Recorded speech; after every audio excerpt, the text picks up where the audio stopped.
खाने के बाद तो वो पच गया, पचने के बाद वो गंदगी में निकल भी गया।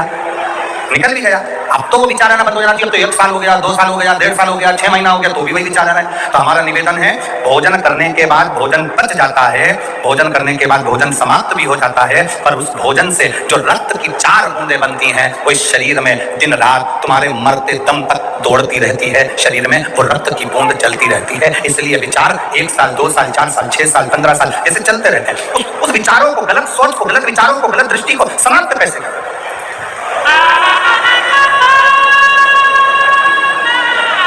राजा चित्ररथ का चरित्र कर, तब राजा चित्ररथ ने गलत विचार से पार्वती जी और शिव जी को देख लिया। गलत विचार से शिव जी कुछ नहीं बोले, कुछ, पर पार्वती मैया ने राजा चित्ररथ को श्राप दे दिया।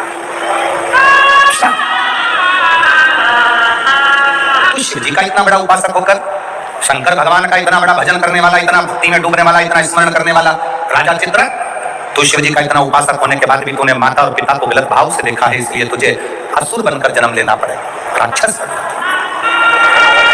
फिर वो चित्ररथ वृत्रासुर के रूप में जन्मा। क्या नाम हुआ था उसका? वृत्रासुर, जिसको इंद्र ने मारा था दधीचि ऋषि की अस्थियों से। गलत विचार। क्या करा जाए?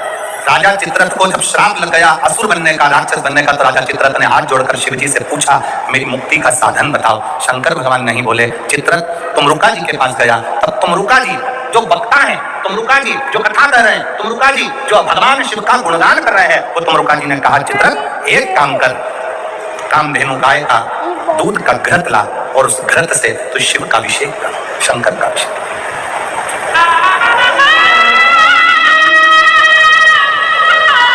मेरी जीजियों, मेरे जीजाओं, मेरी बेटियों, बेटाओं, मेरी माताओं, मेरे भाई, मेरे बांधव, अपने को भी अगर गलत विचार आते हो, पूजन के समय पर पाठ करते करते गलत जगह पर अपना मन जा रहा हो, तो 5 प्रदोष एक कटोरी में 1 चम्मच घी गाय का, देसी गाय का 1 चम्मच घी, 1 चम्मच भी ना हो तो आधी चम्मच घी, आधी चम्मच भी अगर घर में ना हो तो 2 बूंद घी, 2 बूंद भी ना हो तो देसी गाय का 1 बूंद घी अपनी हथेली में मध्य में लगाकर, जो शंकर भगवान का,